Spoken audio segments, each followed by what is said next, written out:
How could I possibly receive a letter from Diana who has passed away? I was staring in shock at an envelope in my mailbox at home. The letter was from my mother-in-law Diana, whose funeral we had just finished yesterday. Diana had always been so kind to me since the beginning of my marriage, and I adored her. We often dined out together and enjoyed shopping, becoming close friends despite the age difference. I was heartbroken when Diana passed away suddenly. Even after the funeral, I couldn't fully accept the reality of her death. So, when a letter from Diana arrived, I was incredibly surprised. Rushing to read it, I found something totally unexpected. Firstly, the reason this letter came to me seems to be that Diana had asked the church's pastor to deliver this letter to me after her passing. It instructed me to open the closet in Diana's room at my in-laws' house, revealing a secret door. The letter detailed how to open this secret door. And at the end, it instructed me to open it alone. Checking the time, I knew that Jimmy, Diana's brother-in-law who lived with her, his wife, and their kids would all be out at school or work. I headed straight to my in-laws' house, used my key to get inside, and followed Diana's instructions to open the secret door in her closet by myself. Thank goodness, it opened! Relieved that it opened successfully, I checked what was inside. What is this? My name is Olivia. I'm a 35-year-old web designer working remotely. 5 years ago, I married Fred, who is 4 years older than me, introduced by a friend, and we still have a great relationship.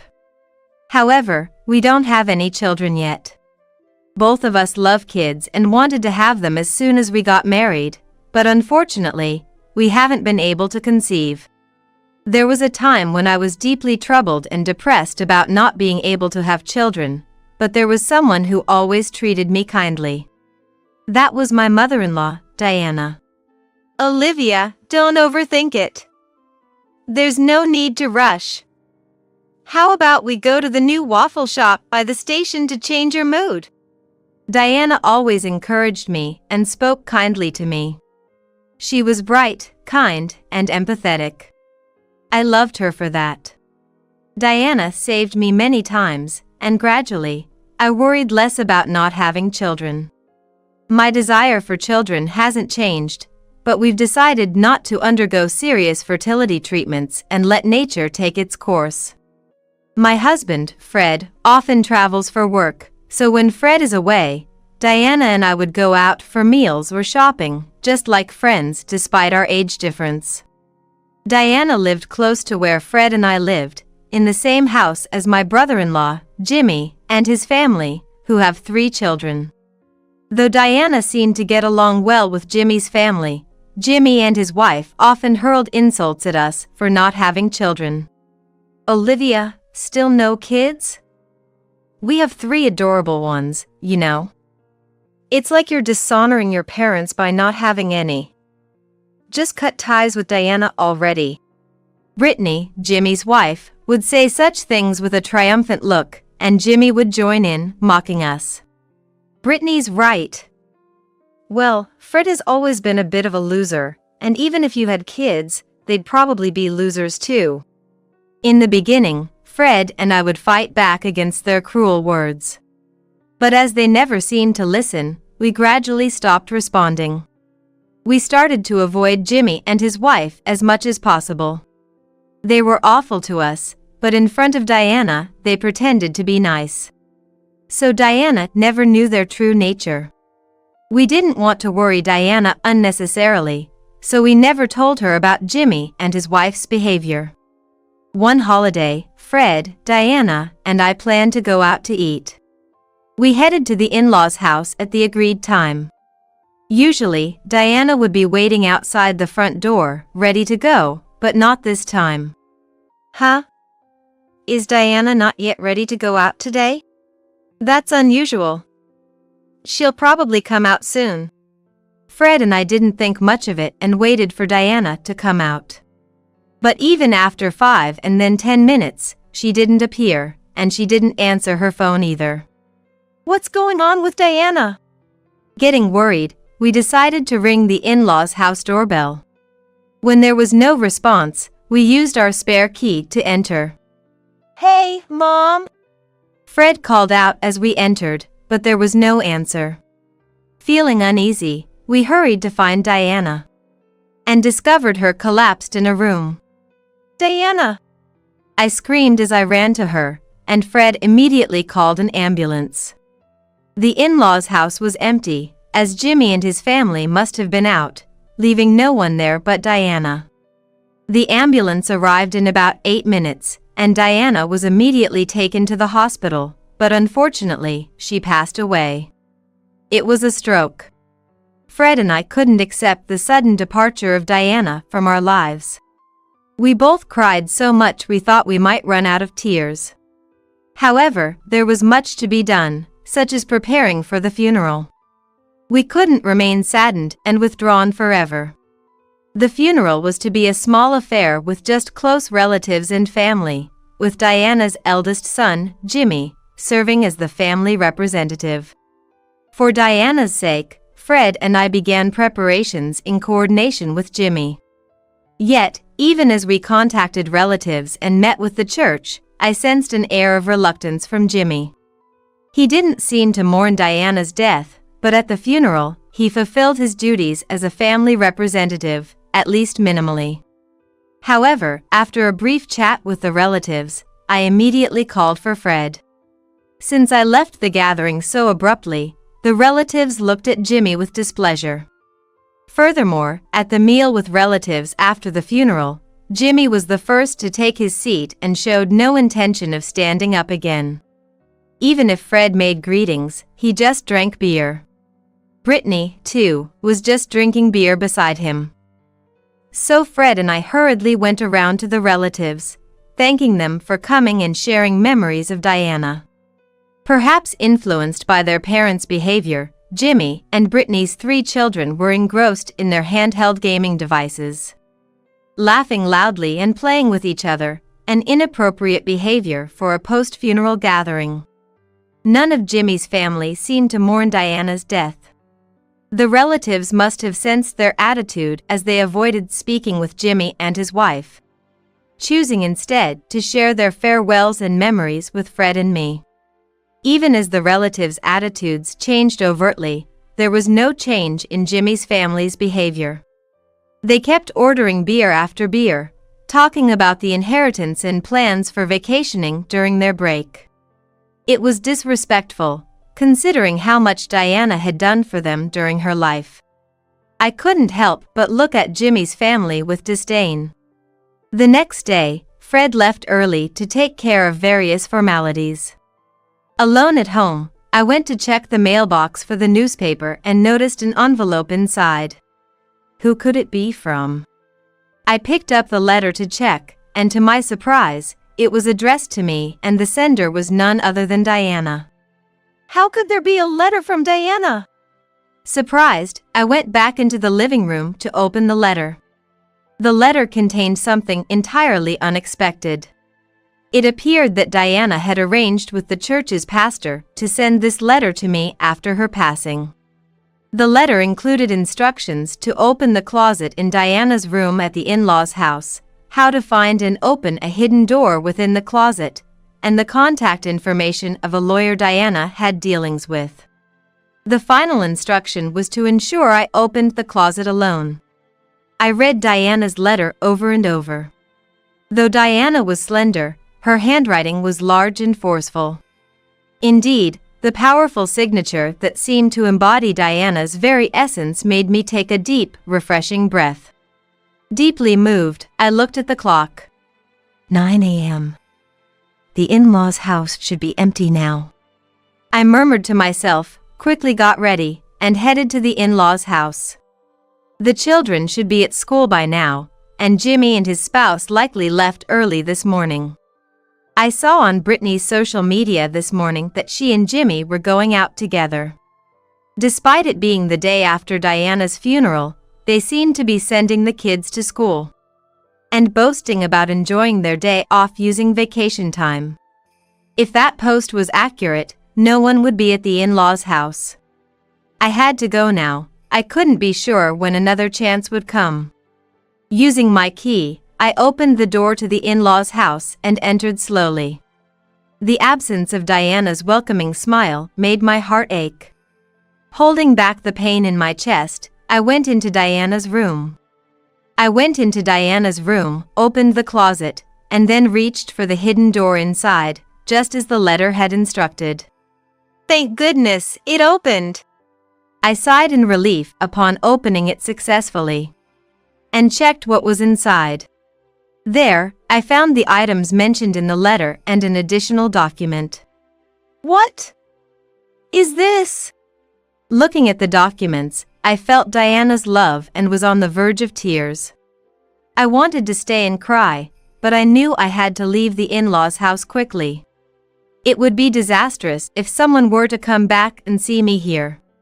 That is because Diana's letter had instructed to do this alone. With the documents in hand, I returned home and contacted the lawyer mentioned in Diana's letter to inform them of her passing. Just as I was about to contact Fred and Jimmy's family to see if we could all get together this weekend, I received a message. It was from Brittany. The message said they had important news and wanted everyone to gather at the in-laws' house this weekend. What could Brittany possibly want to discuss? I have nothing but a bad feeling about this. I was skeptical, but it seemed odd to refuse, so I decided to accept Brittany's suggestion. When Fred and I arrived at the in-laws' house over the weekend, I joined the meeting feeling tense. Jimmy and Brittany were smirking unpleasantly, and their 3 children were not present. Likely left with someone else. As soon as Fred and I sat down, they presented us with a document. This is Diana's will, Brittany declared confidently. The signature on the will was indeed Diana's, and it stated that all her assets were to be inherited by Jimmy and his wife. It says here that we, the couple, are to inherit the entire estate, doesn't it? So, you guys won't get a single cent from the inheritance. Too bad.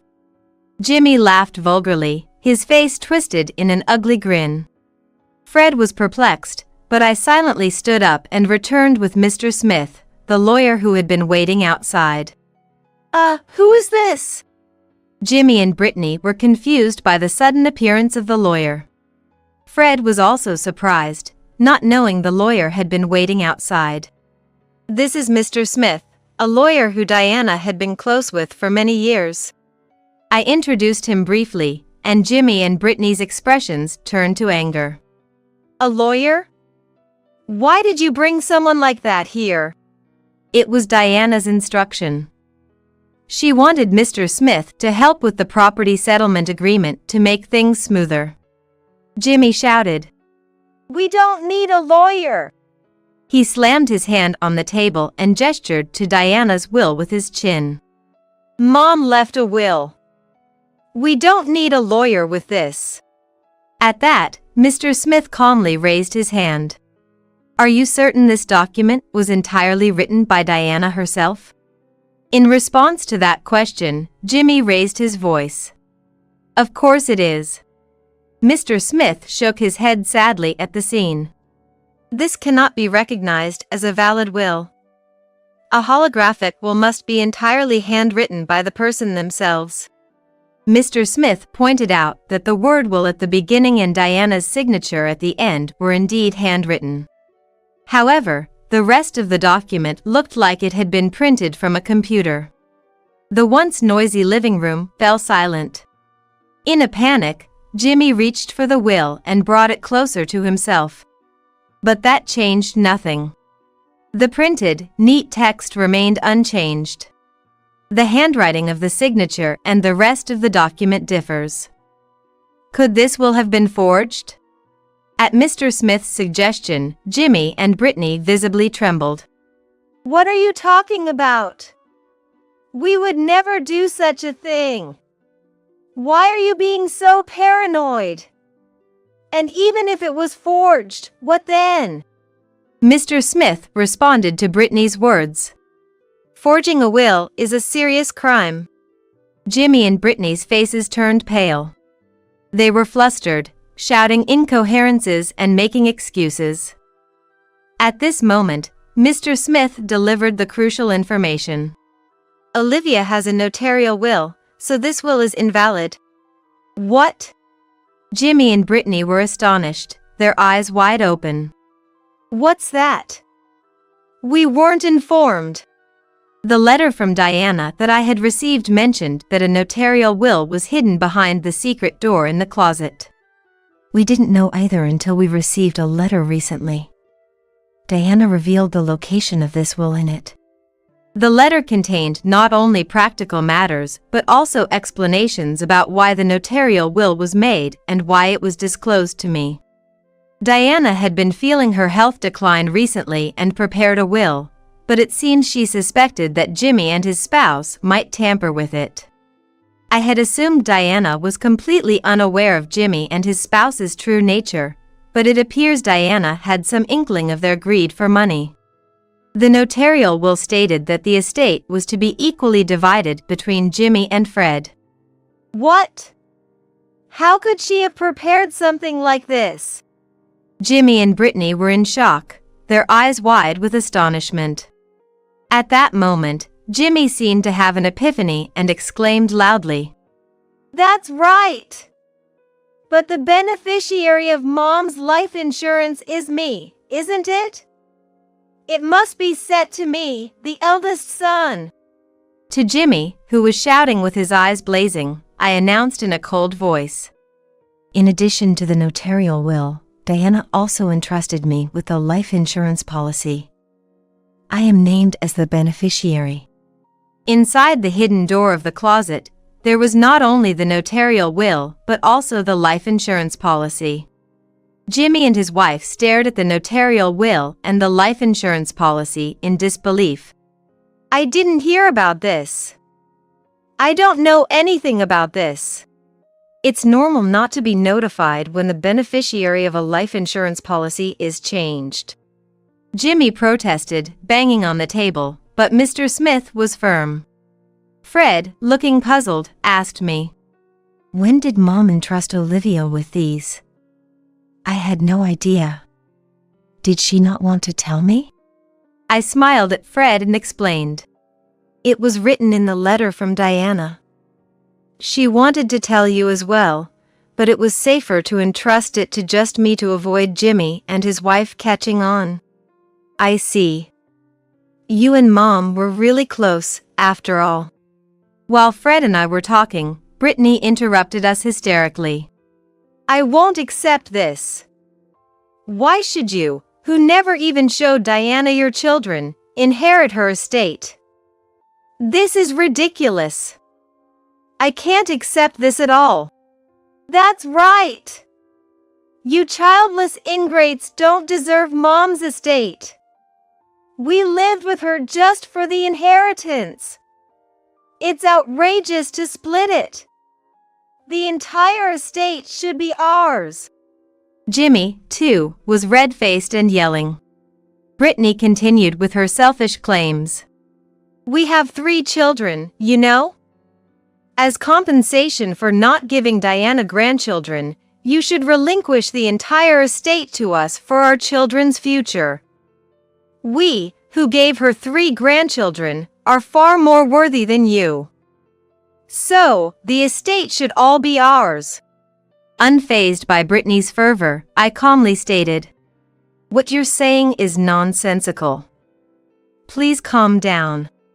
Brittany, infuriated by my composed demeanor, yelled, "Your smug attitude is infuriating. Just give us the money. Useless woman." As she screamed, Brittany lunged at me. Fred and Mr. Smith quickly intervened, but Brittany managed to punch me in the head before they could stop her. Ouch! Brittany's hands, adorned with several large rings, felt like brass knuckles, causing a dull pain that made me cry out. "Stop it!" Fred and Mr. Smith pulled Brittany away, but she, still unrestrained, reached out to me again in her frenzy. "Give me the inheritance. I deserve it all more than you do." I have 3 children, after all. Brittany's eyes were bloodshot, her face demonic. Jimmy, encouraging Brittany in such a manner, an enraged Fred called the police. Go on, do it more. Soon after their arrival, Fred and Mr. Smith explained the situation to the police. Jimmy and his spouse were then taken away by the police. Left behind, Fred and I thanked Mr. Smith and decided it was best for him to go home for the day. What was supposed to be just a discussion about creating a property settlement ended up being a terrible ordeal. Fred and I solemnly agreed to visit later with some sweets as an apology. Fred was very concerned about me being hit by Brittany, but when I told him that the headache had completely subsided, he seemed relieved. Amidst the tumultuous developments, I muttered to myself, "That was quite an intense experience." Then, Fred shared his thoughts with me. "You know, Brittany always makes a big deal about her kids. She's always said how great she is for giving Mom 3 grandchildren. Don't you think she's too obsessed with money?" Indeed, Brittany had always overly emphasized her children, and her greed for money earlier was intense. Well, yes. Even with the inheritance, Diana wanted to divide it equally, but Brittany wanting it all is a bit abnormal. The look on her face when she was hitting me was terrifying. Right? It's kind of abnormal. Fred fell silent, lost in thought. What's wrong? Is something bothering you? I asked, unsure of what Fred was getting at. Yeah. There's something I've been thinking about. I want to suggest to my brother that we should do DNA testing for his 3 children. I was taken aback by Fred's unexpected suggestion. DNA testing? Yes. And I'm thinking of suggesting an investigation into Brittany's background too. Something just doesn't sit right with me. It's just a hunch. Although I felt it might be unnecessary, I knew Fred's instincts had often been right in the past. All right. If you think so, let's propose it to Jimmy. When Fred brought up the matter with Jimmy, Jimmy ridiculed and yelled at him fiercely. Just because you can't have kids, don't go doubting mine. Though Jimmy shouted in protest, he snatched the DNA testing information from Fred as they parted, which might indicate some underlying concern on his part. The first results to come in were from the DNA testing of Jimmy and the children. It turned out that the 2 youngest were not biologically related to Jimmy. I had my suspicions about the youngest since they didn't really resemble either parent, but the middle child too. Fred was speechless. Perhaps motivated by the results, Jimmy also conducted a thorough investigation into Brittany's background. It was revealed that Brittany had relationships with multiple men even before marrying Jimmy. Moreover, she had recently been discovered by the wives of her lovers, who then demanded compensation from her. Brittany, who spent more time at home than Jimmy, had been meticulously hiding this correspondence. The total amount of compensation demanded was far beyond what could be covered by Brittany's salary or savings. As a result, Brittany was desperately trying to secure Diana's entire estate for herself. Naturally, this led to a violent confrontation between Jimmy and Brittany, throwing objects at each other and engaging in a physical fight. Their confrontation escalated to the point where blood was shed, and a neighbor, unable to tolerate the noise any longer, called the police. The arriving officers ended up taking both parties away. Already under scrutiny for forging Diana's will, now they've committed an assault as well. When the police investigated the 2, it seems they uncovered numerous other offenses, including theft and harassing wealthy individuals. As a result, Jimmy and his spouse were sentenced to prison. Fred and I were deeply troubled about what to do with the 3 children left behind. With Diana gone, we were their closest relatives. We considered taking them in, but ultimately decided against it. The children had fully absorbed their parents' attitudes, openly disparaging us as incapable and childless. The eldest, Ricky, 14, was certainly old enough to understand right from wrong, and even the youngest, at 7, should have some sense of appropriate behavior. Yet, each time they saw us, all three sneered and hurled insults. Even with their parents' arrest and being at the heart of the turmoil, their attitudes remained unchanged. We'd be doing you childless losers a favor by letting you raise us. We never expected such words from a 14-year-old. Faced with such hostility, we felt neither love for the children nor the belief that we could raise them to be decent individuals. In the end, we contacted Brittany's parents and decided to cease all involvement with the children. It seemed the children themselves understood our firm stance, as Ricky remarked. We'd rather stay in a rundown house than staying with a useless couple without kids. We felt this was for the best, especially since they expressed such sentiments. It's worth noting that we never disclosed to the children the fact that the two younger ones were not biologically related to Jimmy. Whether to reveal the truth or not is something we've left to Jimmy, Brittany, and their relatives. Fred and I decided to use the estate Diana left us to make a fresh start by moving to a distant location. It was a place rich in nature with lots of greenery, and both Fred and I were able to fit in quickly.